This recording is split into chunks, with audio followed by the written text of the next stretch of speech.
Hello, friend. Welcome to History ZZZ. We are glad you are here. Get comfortable. Let your body find its place. Let your shoulders settle. Let your hands open. Let your jaw be loose. There's nothing you need to do. Nowhere you need to be. Breathe in slowly and out. Tonight we are going somewhere that existed for only a single generation, a single extraordinary moment in human history that burned so brightly it lit up everything that came after. A city of perhaps 40,000 citizens that gave the world philosophy and democracy and tragedy and comedy, architecture and mathematics, and the idea that ordinary people might have a say in how they are governed. Tonight we go to Athens. The year is 440 before the Common Era. Pericles leads the city, the most gifted statesman of the ancient world.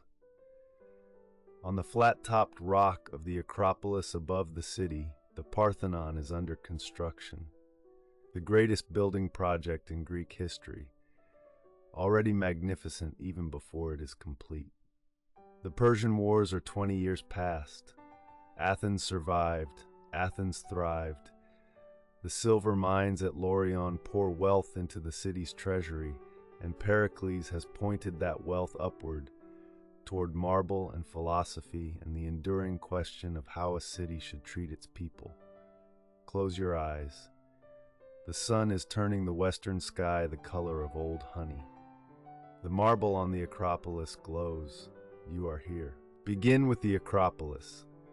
It is not possible to understand Athens without beginning here, on this flat-topped rock that rises 150 meters above the plain of Attica, visible from the sea, from the mountains, from every street below.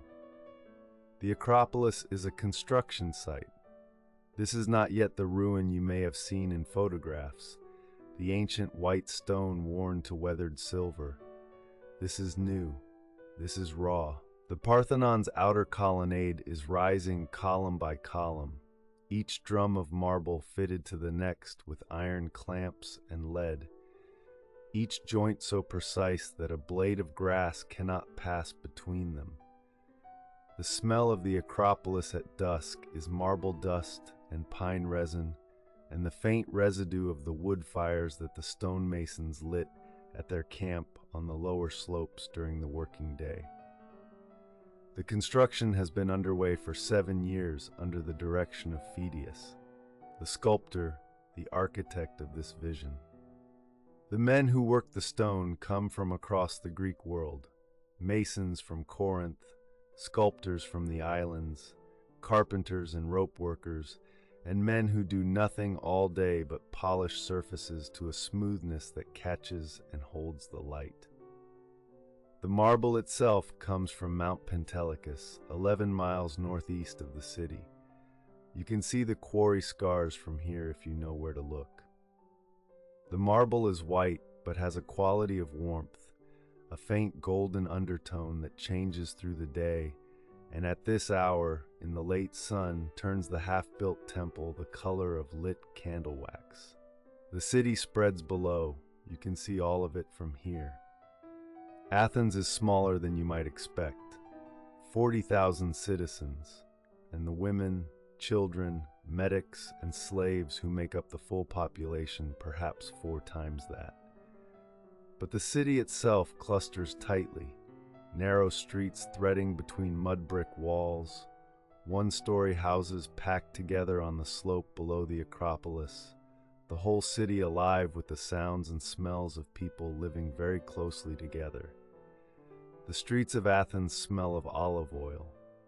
Everything here runs on olive oil. The lamps that illuminate the homes burn it, small clay saucers with a twisted fiber wick, producing a soft, warm light and a faint blue thread of smoke. The cook fires are fueled by wood, but the food cooks in olive oil, and the smell of it, warm and faintly herbal, is the fundamental smell of the city.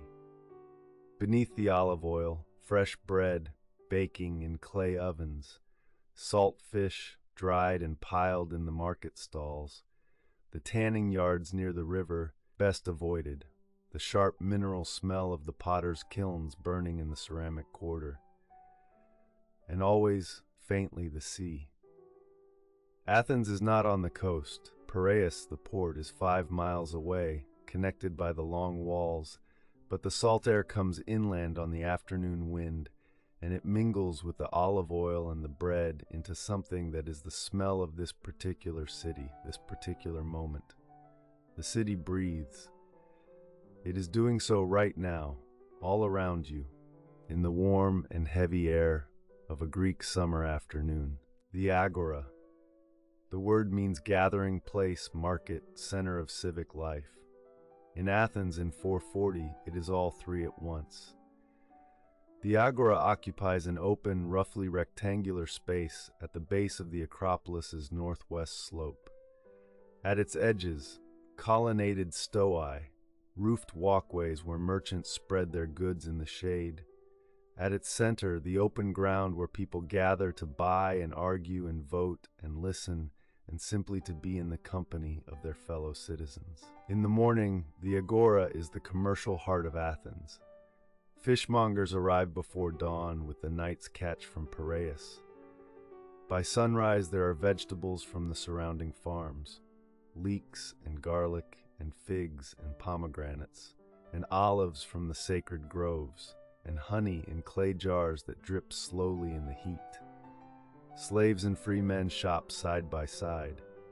A wealthy Athenian citizen sends his slave to buy the morning's fish.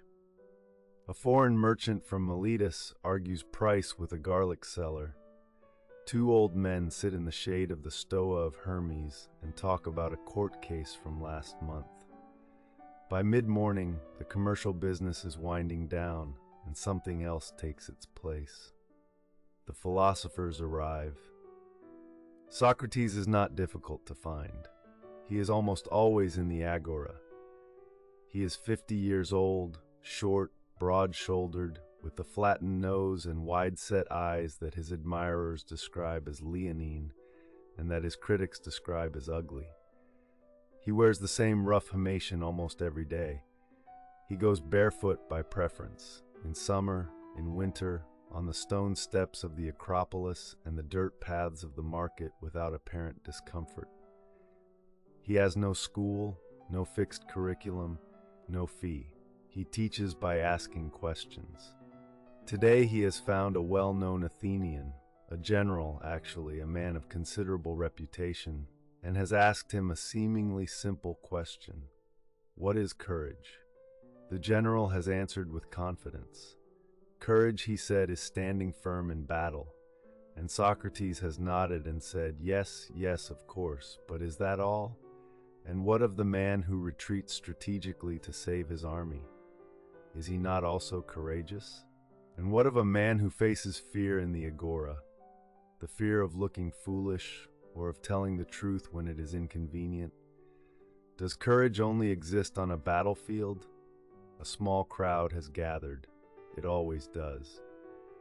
The general is looking less certain now. His original definition, which seemed so obvious a moment ago, has developed cracks.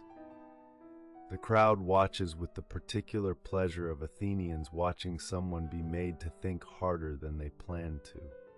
Socrates has not raised his voice. He is asking the next question. Breathe slowly. Let your body be heavy. The ceramic quarter of Athens sits just northwest of the agora, a neighborhood of kilns and clay and the particular dry smell of fired earth cooling in the afternoon. The potters of Athens are among the finest in the Greek world. Attic pottery, the red figure ware that Athens perfected in the last generation, is found everywhere, in Etruscan tombs in Italy, in Scythian burial mounds north of the Black Sea, in the warehouses of Egyptian Alexandria. The trade routes of the Mediterranean are threaded through with Athenian clay. In a workshop on the corner of a narrow lane, a potter is finishing today's work before the light fails. He works at the wheel with the focused economy of a man who has done this for 30 years. The clay rises and opens under his hands. A crater, a mixing bowl for wine, the shape widening with the pressure of his palms into a gentle, organic curve. On the shelf behind him are pieces waiting for the painter, amphoras and kylixes and lekythoi, smooth and red-orange in the light of the kiln room, their surfaces ready for the black figure, or the reserved red ground that the Athenian painters apply with brushes made from a single hair. The painter is at work in the next room. He has been painting the same scene on a series of kylixes, Achilles and Patroclus, the bandaging of the wound. The figures are spare and precise. The lines have a certainty to them, no hesitation, no correction possible once the glaze touches the clay. He dips the brush, he continues. Let the afternoon deepen. The sun is lower now. The shadows in the streets have grown long and blue. Athens is a city of layers. At the top, the Acropolis, the sacred precinct, the dwelling place of the gods, or at least of their images, which in Athens are very large and made of gold and ivory, and stand in the inner rooms of temples that smell of lamp oil and cedar. Below the Acropolis, the city of the wealthy. The houses here are larger, still organized around interior courtyards, still modest by the standards of later ages, but with mosaic floors and painted walls and gardens where figs grow in the shade of a columned portico. Farther down the slopes, the city of everyone else. The craftsmen and merchants and sailors and farmers who come into the city on market days. The Pnyx, resident foreigners who are not citizens but who may own businesses and work the professions and whose skills Pericles actively courts. Aristotle will one day be a metic, Anaxagoras is one now. At the edges of the city, the demi-villages of Attica, the farms and olive groves that feed the population and whose owners walk to the Pnyx on assembly days to cast their vote. Athens is a democracy. It is the world's first, and it is imperfect. It excludes women, slaves, the foreign-born. Perhaps 1 in 5 of the people you pass on these streets has any political voice at all. But for those who do, it is something entirely new under the sun. The Pnyx, a curved hillside a short walk west of the agora, a natural theater carved into the rock, a semicircular terrace that looks out over the city toward the sea. This is where the Athenian assembly meets. The assembly is called the ecclesia, and it is the heart of Athenian democracy. Every male citizen over 18 has the right to attend.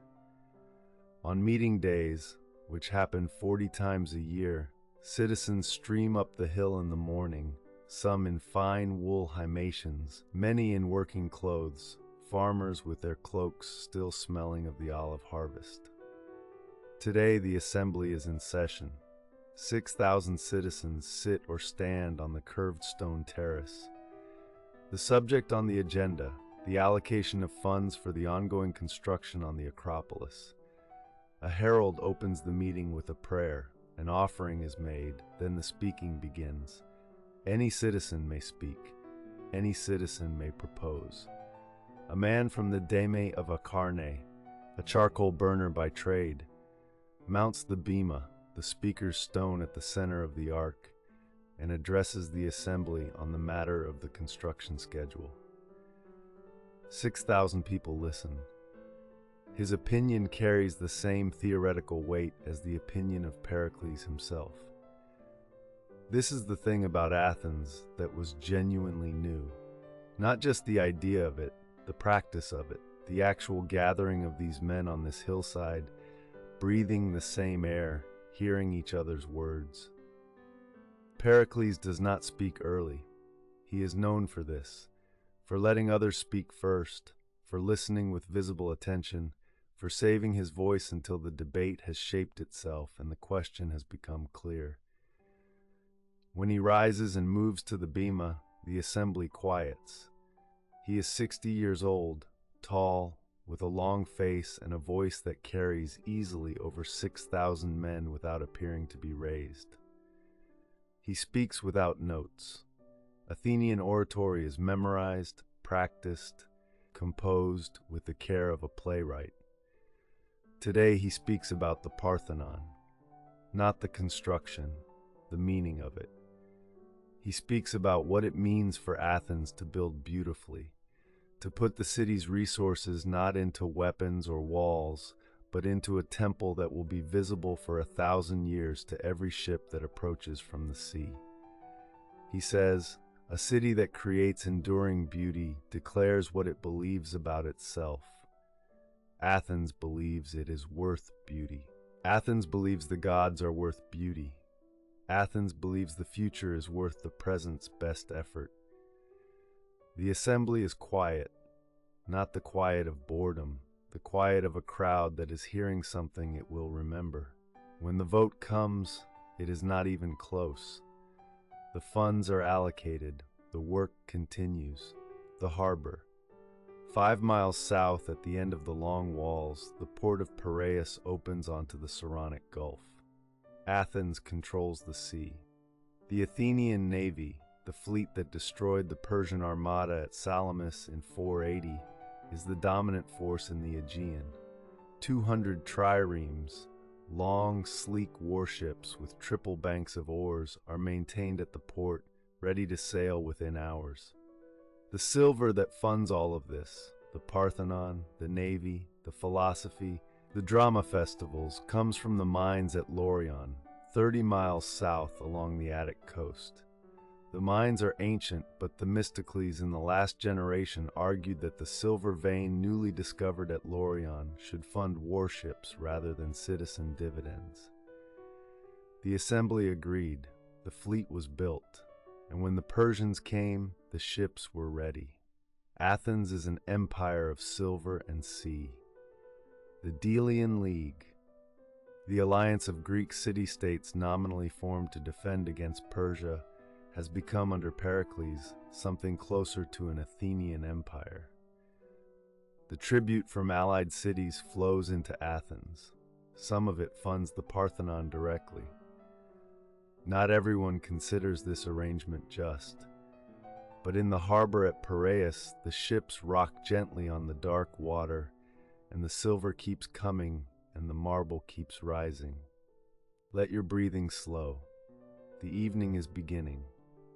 Across Athens, the olive oil lamps are being lit, not all at once, one by one, household by household, as the daylight fades and the decision is made that the work or the conversation or the reading deserves more light.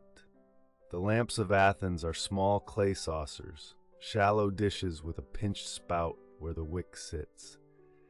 They are filled daily with olive oil, the finest pressed from the sacred groves outside the city. A single lamp gives off a pool of warm amber light, perhaps a meter across, enough to see by, not enough to read fine text without difficulty. The richer households have more lamps. The houses of the very wealthy have lampstands in bronze, tall, elegant, casting light across mosaic floors. But even in the simplest house on the poorest street, the lamp is lit at evening. The smell of an Athenian evening is warm oil burning and wood smoke from cooking fires and the faint sweetness of resin torches on the steps of the richer homes. Through the narrow streets, the sounds change. The market noise of the daytime, the shouting vendors, the arguing, the clatter of craft work gives way to quieter things. Voices through open shutters, a child being called inside, the low notes of an aulos, a double flute, somewhere a street away, someone practicing or simply playing for the pleasure of the evening air. In the house of a well-off Athenian citizen on the southern slope, preparations are being made. Tonight there is a symposium. The symposium, literally a drinking together, is the social institution at the heart of Athenian intellectual life. It happens in the andron, the men's dining room, a rectangular space with a raised border of floor where the couches are set and a lowered center where the mixing bowl stands. The couches are covered with wool blankets and leather cushions. Small tables are set beside each couch for the food that will come first. Barley flatbread, olives, cheese, sliced salt fish, figs still warm from the afternoon sun. Slaves are filling the crater, the large mixing bowl at the center, with wine from Chios, diluted with spring water. Athenians drink their wine mixed, 1 part wine to 2 parts water, usually, because to drink unmixed wine is a sign of a barbarian, or at least of a person with poor judgment. The guests are beginning to arrive. They remove their sandals at the door. A slave pours water over their hands, the ritual cleansing that marks the passage from the world outside into the protected space of the symposium. They take their places on the couches. The host, a merchant who has done well trading in the Aegean, greets each one and indicates his place in the room. The order matters. Position communicates regard. The most honored guest reclines on the couch nearest the host. He is a playwright. His new tragedy opens at the Dionysia in the spring. The food is eaten first and then cleared. Slaves remove the small tables. New ones are brought with garlands of myrtle.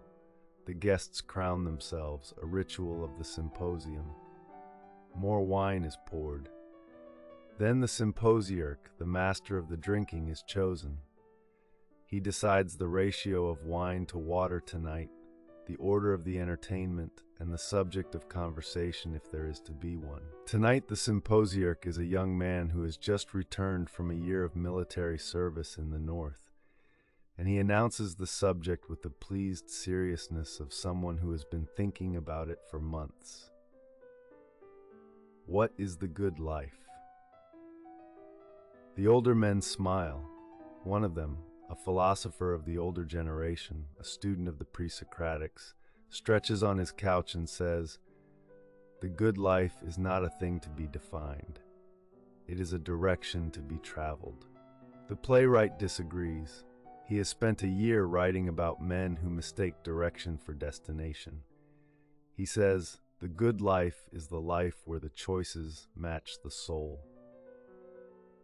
The merchant says, with the pragmatism of someone who has watched cargoes sink and rivals prosper, "The good life is the life you can look back on without shame." The young man who posed the question is listening carefully. He does not yet know that this conversation, or conversations very like it, will be recorded, refined, and passed forward for 2,500 years. He only knows that the wine is good and the evening is warm and the question feels important. The symposium moves through its phases. The initial feast of argument gives way to something more relaxed. The wine has had its effect and the conversation loosens. A lyre player is called in. She is a Hittita, an educated companion, one of the small class of women in Athens who exist outside the strict domestic sphere of citizen wives. The Hittitae are often highly educated in music, in philosophy, in the art of conversation, and their presence at the symposium is part of its pleasure. She plays a paean, a hymn to Apollo, and the room listens. The music of ancient Athens is a thing that does not survive. No instrument, no recording, barely a notation system that later scholars can reconstruct only partially. But in this room, on this night, the sound is real and present.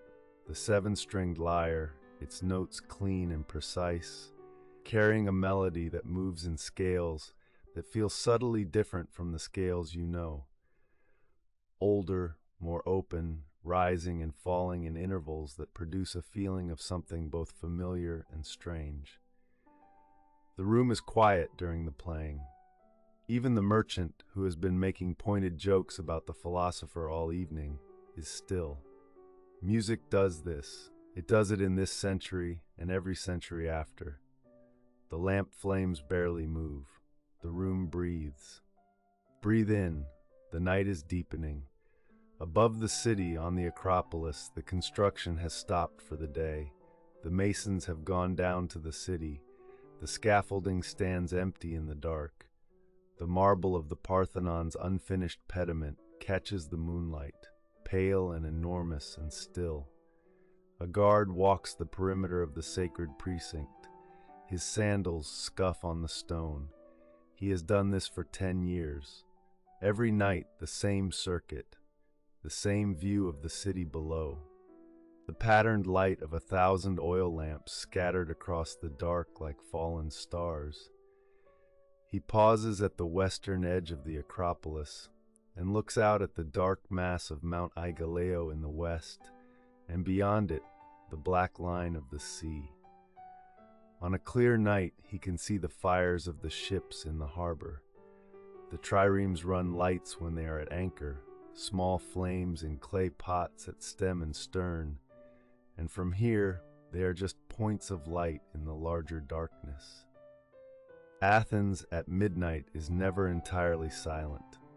A city this size does not sleep all at once. There are bakers lighting their ovens before dawn. There are guards at the gates. There are slaves whose work is done after the household sleeps. But there is quiet. The guard continues his circuit. The marble is cold now under the moon. The shadows around the unfinished columns are very deep. In the theater district, near the southern slope of the Acropolis, the theater of Dionysus is empty. It will not be empty for long. In 3 months, the great Dionysia begins, the annual drama festival in honor of Dionysus, the god of theater and wine and transformation. It is the most important public event in Athens after the assembly itself. Nearly the entire city attends. Citizens, medics, foreigners, perhaps women, all together on the carved stone seats of the theater as the sky brightens and the plays begin. 3 days of tragedy, 1 day of comedy. 3 playwrights competing, each presenting 3 tragedies and a satyr play. 17 plays in 4 days. This year, Sophocles has submitted a trilogy. He is 55 years old and at the peak of his powers. He has won more prizes at the Dionysia than any other playwright in the festival's history. Somewhere in Athens tonight, he is awake. He may be revising. He may be simply thinking, as playwrights do, about the gap between the version in his mind and the version that will exist in daylight, spoken by living men on a stone stage before an entire city. The theater sits empty in the dark. The stone seats curve up the hillside in their great arc. The circular orchestra at the center, the dancing floor where the chorus will move, is pale dust and moonlight. It is waiting. Let your body soften. Let the weight of the day dissolve. Outside the city walls, the olive groves stretch south and west across the plain of Attica. The sacred groves of Athena are old. The olive trees here are gnarled and dark, their trunks twisted by decades of wind and drought, their leaves silver green in the moonlight. Some of them are believed to have grown from cuttings of the original olive tree that Athena caused to spring from the rock when she competed with Poseidon for the devotion of this city. The trees are not tended at night. They stand in the darkness of the plain, their leaves turned by a faint sea breeze, making a sound that is part whisper and part rain and holy itself. The olive is the tree of Athens. Its oil burns in every lamp in the city. Its fruit goes into the clay jars that line the storage rooms of every household and trading ship in the Aegean.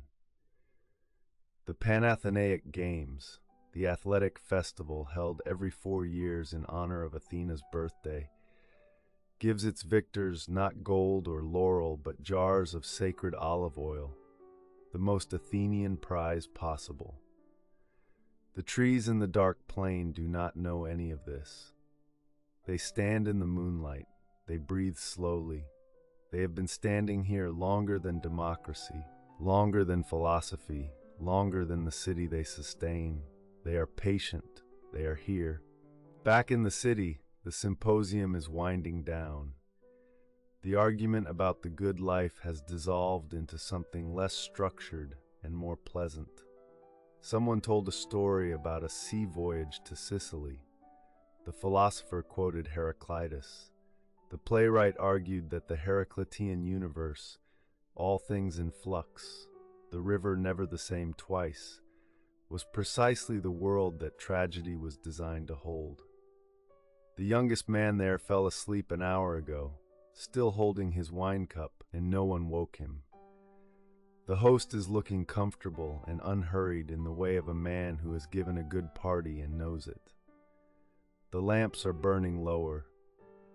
One has gone out and been refilled once already. The last guests are putting on their sandals. A slave goes ahead with a torch. The streets of Athens are not lit at night, and a man of means travels with his own light. The philosopher pauses at the door and says, as if completing a thought he had been working through all evening, "The good life," he says, "is perhaps the life in which we are still asking the question." The playwright laughs, the host nods. They step out into the dark street. The torch throws their shadows long against the whitewashed walls. They go home. The city is quieter now. In the house of a sculptor who works on the Parthenon frieze, the day has ended differently. He rose before dawn. Sculptors use the morning light, the indirect northern light that is best for seeing the subtlety of a carved surface. He worked through the morning on a section of the frieze that will show the Panathenaic procession, horses and riders and maidens carrying the sacred peplos to be offered to Athena's statue. The carving is shallow. The Parthenon frieze is a low relief. The figures project only a few centimeters from the background, but it creates an illusion of depth that is achieved by varying the relief height across the 3 feet of the scene, so that figures in the back are shallower and figures in front are more strongly carved. He has been working on a horse's neck and head for 3 days now. The horse is almost done. It has eyes that look alive, nostrils that seem to flare with breath, a mane rendered in parallel carved lines that in good light look like they might move. He ate his dinner early and went to bed not long after dark. He is asleep now. In the corner of his workshop, the block of marble with its emerging horse stands in the dark. The horse's eye catches a thread of moonlight from the high window. It watches the empty room. Breathe. Let the city breathe around you.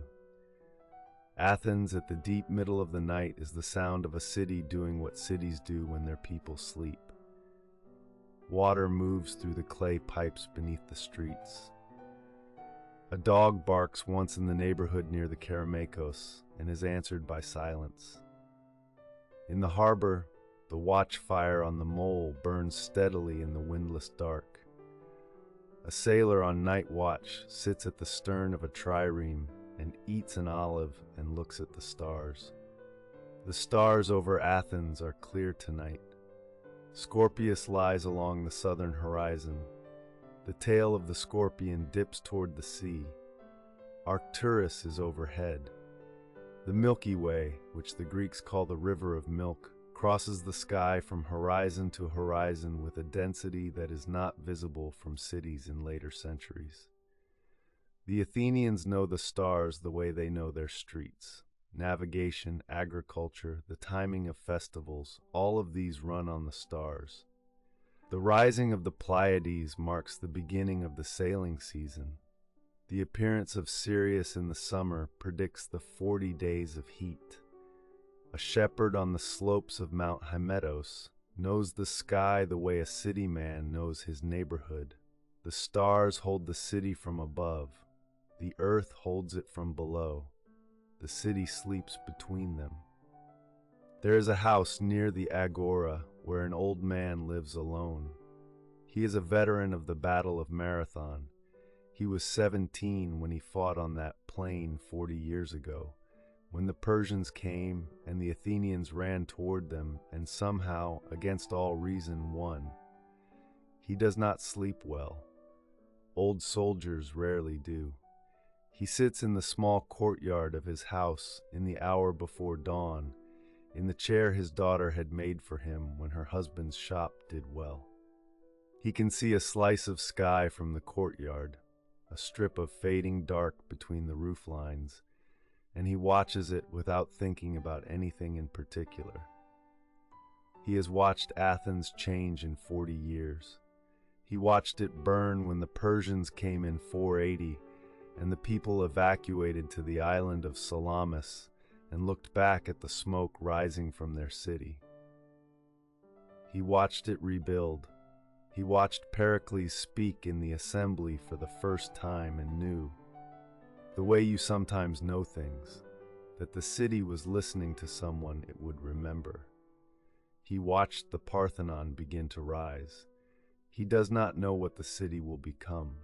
No one does. The Peloponnesian War has not yet started. The plague has not yet come. Socrates has not yet been put on trial. He only knows what Athens is right now, in this single decade, this single extraordinary moment, and he finds it beautiful. The sky above the roof lines is beginning, very slowly, to lighten in the east. Sleep now, let Athens hold you. The city is at rest. The philosophers are asleep, their arguments suspended in the warm air of wherever ideas go when no one is thinking them. Socrates is asleep.